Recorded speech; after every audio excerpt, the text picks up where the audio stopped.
দারুণ লাগছে, খুবই লাগছে।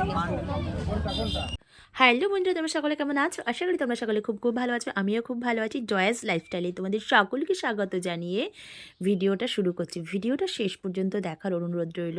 ভিডিওটা ছিল রবিবারের, আগের রবিবারের। কারণ আগের রবিবার আর সোমবার এই দুদিন মিলেই পড়েছিল সরস্বতী পুজো। আমরা ফাইনালি ডিসাইড করেছিলাম যে সবাই এই ভাইরাল ফুলবাগানে যাচ্ছে, কত সেলিব্রিটিরা। আমি তো এখনও সেলিব্রিটি হইনি, তবুও সেলিব্রিটি ফিল হবে গেলে। তো রবিবারে আমরা চলে গেছিলাম রানাঘাটে সেই চাপড়ার বিখ্যাত ভাইরাল ফুলবাগানে।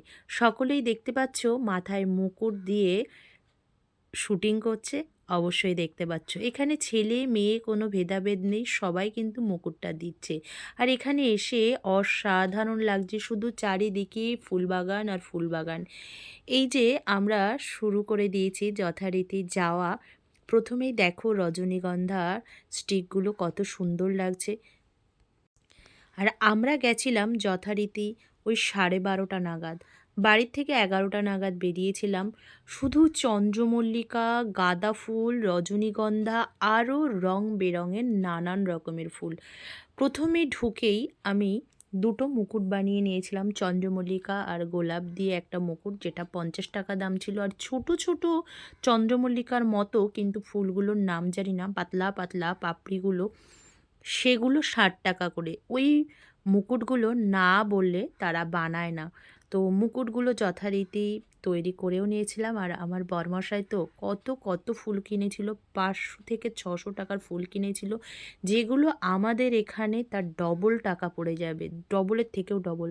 কারণ এখানে যে ফুলগুলো চন্দ্রমল্লিকা বড় বড় মাথায় দেওয়া হয় অনুষ্ঠান বাড়ি যাওয়ার সময়, 15 টাকা থেকে 20 টাকা পিস, সেখানে আমরা পেয়েছিলাম ভাবতে পারবা না 3 টাকা পিস। তো আমার বরমশাই যথারীতি অনেক ফুল নিয়েছিল, গোলাপ ফুল, চন্দ্রমল্লিকা ফুল, ছোট ছোট ফুল, নানান রকমের ফুল। তো সেখানে এতটা ভিড়, আর সেদিন আবার সরস্বতী পুজো পড়েছিল। আর এই শীতকালই তো ফুল ভালো হয়, শীত চলে যাচ্ছে প্রায়, আর ফুলগুলোও প্রায় শেষ হয়ে যাবে, ওই কারণে ভিড়টাও বেশ হয়ে উঠেছে। আর ওই দূরে দেখতে পাচ্ছ, আমি আর জুম করে তোমাদেরকে দেখাইনি, প্রচুর প্রচুর ভিড়। আবার ওই দিক থেকেই আমরা হেঁটে হেঁটে আসছি, আবার কখনো এইদিকে প্রচণ্ড ভিড়, ওই দিকে যাচ্ছি, প্রচুর ভিড়, অসম্ভব ভিড়। আর সবাই শুধু ফটো, ভিডিও ক্লিপস। ফটো তো বেশিই তুলছে, কারণ হলো একটা বাইরে পিকনিক হচ্ছে, আওয়াজ আসছে গানের। তো যদি ভয়েস দিয়ে ভিডিও করা হয়, এক্সট্রা সাউন্ড আসবে, ওই কারণে ফটোটা বেশি শুটিং করা হচ্ছে। আর এই যে ছেলেগুলো দেখতে পাচ্ছ, হাত লম্বা করে দাঁড়িয়ে আছে, শুধু বলছে হ্যালো গাইজ, এটা কচু বাগান, এটা হলো কলা বাগান, রজনীগন্ধা ফুলক্ষেতের বাগান। ওরা কিন্তু অ্যাকচুয়ালি ভিডিও করছে না, জাস্ট মজা করছে, কারণ এখানে প্রচুর প্রচুর ভিড় তো। আর আমরা এসেছি যথারীতি অনেকক্ষণ, তো বললামই 12:30টার দিকে। তো এখন যথারীতি 3:30 বেজে গেছে। আমার বরমশাই বলছে এবার বাড়ি থেকে চলো, রওনা দেওয়া যাক। তো যেতেই ইচ্ছে করছে না এই ফুল গাছগুলো ছেড়ে।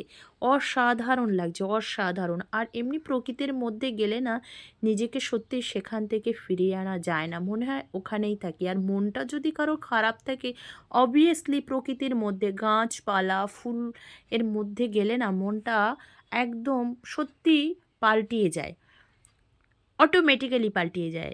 এখানে দেখো এবার আমরা বেরিয়ে যাব, তার জন্যই হলো প্রস্তুতি নিচ্ছি।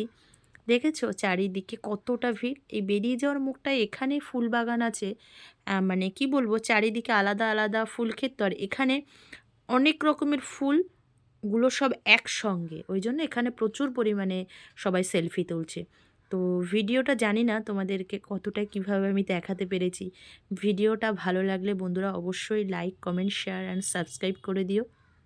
আর যদি এই রকম ধরনের কোনো নতুন ভিডিও তোমরা পেতে চাও, আমাকে অবশ্যই কমেন্ট করে জানিও। তোমাদের জন্য আমি অবশ্যই এই সব ধরনের নতুন কোনো ভিডিও আনার চেষ্টা করব।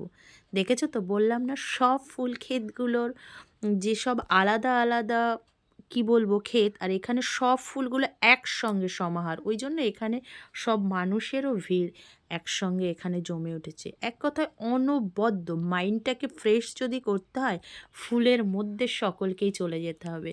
তো বন্ধুরা, আমার এই ভিডিওটা যদি তোমাদের ভালো লেগে থাকে একটা কমেন্ট করে দিও। তোমাদের একটা কমেন্ট কিন্তু আমাকে ভিডিও বানাতে অনেক মোটিভেট করে তোলে।